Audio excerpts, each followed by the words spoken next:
We call him the Radio Row GOAT. It's Chris Sims. Unbuttoned is the podcast, of course. I listen to him every day. Him and Florio just going back and forth. You guys get intense in your conversation. Well, we do, yeah. I mean, he can be a jerk sometimes, so I got to put him in his place. You absolutely do, and you've got the best takes out here. We love always talking to you. This is like our annual thing. It is. And we got to do our Kyler Murray temperature check, as we always do. What's your take as far as Kyler Murray's 2024 performance?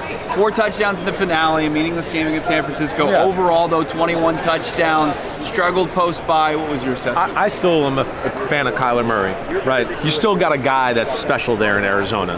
Is it perfect? No, but I mean, there's only like 4 perfect guys in football right now. Lamar, Mahomes, Allen, and Burrow, right? They kind of stand alone. But like Kyler Murray, when he's on his game, right, he can reach levels that get up there. And I like everything that's going on in Arizona right now. I do. First off, this is what I liked about him this year. In the pocket, played tougher, right? I felt like was a little more patient with throws over the middle. As we know, smaller guys with the pocket collapsing don't always want to do that. So those are things that I saw. Not maybe this quick to leave the pocket just because somebody's around me or the first guy wasn't open. Those are little things that I looked at to go, I like that about Kyler Murray. And then you talk about the way you guys ran the football. And now we got some money and some more assets to play with here in Arizona. I think, as I told you last year, I'm kind of a big fan of the big picture plan there in Arizona and how Monty Austin-Ford and Gannon are approaching this thing. You feel like offensively with Drew Petzing, who is a polarizing figure all of a sudden in Arizona, people, they wanted to see more from this offense because they see the personnel. They see Marvin Harrison Jr., they see Kyler Murray in the skill set, Michael Wilson, Trey McBride. Yes, it's close. Is it a process? Is it something like keep the faith? Yes. You know, as far as this offense and it clicking and maybe getting to that next level? I think so. Keep the faith. Kyler Murray, it's still early for him in this offense. The first year, he missed half the year with the knee injury, right? So it's still early in his development. I like the offense overall. Now, do you bring up some things as far as that are interesting? Hey, Marvin Harrison's really good, right? I was a guy in the draft that tried to tell everybody the 2 guys at LSU are more explosive and bigger playmakers than Marvin Harrison Jr. He's not going to be the guy that goes for 80-yard touchdowns. That's not what he is. It's going to be a lot of great 5 and 10 and 15 type yard completions. I do think there needs to be a speed explosive guy, all right? A guy that opens up the field. I think that'll be the next thing that'll make Trey McBride look even better and Marvin Harrison Jr. look even better. Or Michael Wilson, who is a great, again, intermediate receiver, but not the guy that the defensive coordinators go into the game going, man, if he's one-on-one, we're in trouble, right? I think that's where you guys miss one other playmaker in the offense, and I think you do that with the way you run the ball, creative run game design. I think with that and Kyler Murray's abilities that, it could get dangerous there in Arizona. As far as MHJ goes, though, I mean, when we saw the complete 2024, over 60 catches, 800, almost 900 yards. It's a good year. Good year, right? It was a really good year. It just wasn't Malik Neighbors, it wasn't BTJ.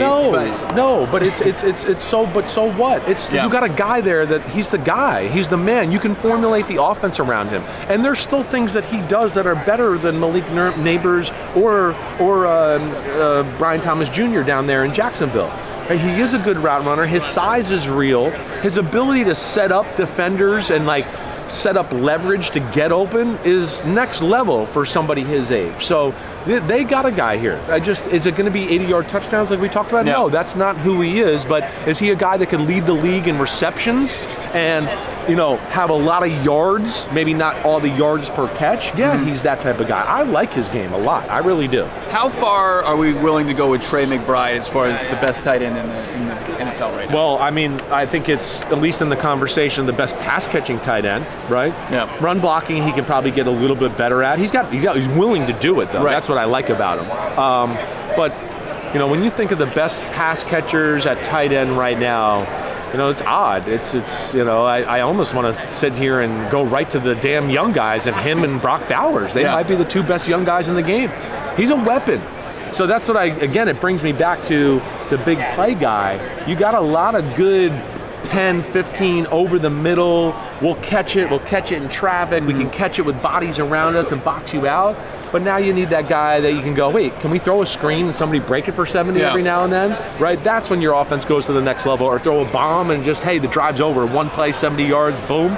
And you get that. I think you guys can be dangerous. You think that's draft, or you think that's you go find a vet, somebody who can maybe run the slot a little bit? It depends. It's all going to depend on draft positioning, what's there. And I don't have a great feel as the overall draft right now. I mean, like Tez Johnson, that's who I think of out of Oregon.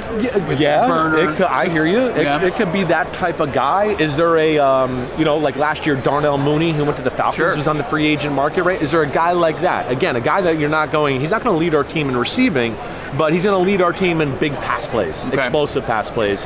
I don't, again, that's where when we get together at the Combine, I'll have a better feel of like draft and free agency and who that might be. Last question, though, and you just said, you get a better feel for it, but if you're just off the top of your head, draft, free agency, who would be the best ad for this Cardinals team this offseason? Well, I still think that just my overall big thing with the Cardinals overall is you got a lot of the meat and potatoes. Now we need some sizzle. Okay. Right? We need some sizzle. We need some guys on the. I think most normal fans would not be able to name a person on your defense, right? If I was just being serious. Mm-hmm. Like my Aunt Wendy. Fair. My Aunt Wendy loves football. My Aunt Wendy can't name a person on the Arizona Cardinals defense. So that's what I would say is the next thing is some guys up front who can make a play. I love your safeties. We know that. Right, but it's some guys that can disrupt and what I call fuck the play up, right? Where they might not make the tackle or the sack, but they ruin the design of the play, like Jalen Carter does to the Eagles so much. You need some difference makers there, and an edge rusher, right? Mm-hmm. Those to me is the next step here in Arizona. Your Aunt Wendy's not a sicko. She doesn't know about Zaven Collins. She doesn't know about Jesse Lucchetta. I know. I got a teacher. Buddha. She knows. She probably knows Buddha Baker. But that's on the back end, exactly right? And you need somebody up front, defensive front seven. Right. Oh man, we got a big primetime player here. He's doing some great work out here. Chris Sims, Unbuttoned, PFT Live. You got to make sure you're dialed into all the Sims content. Thanks, man. That's awesome.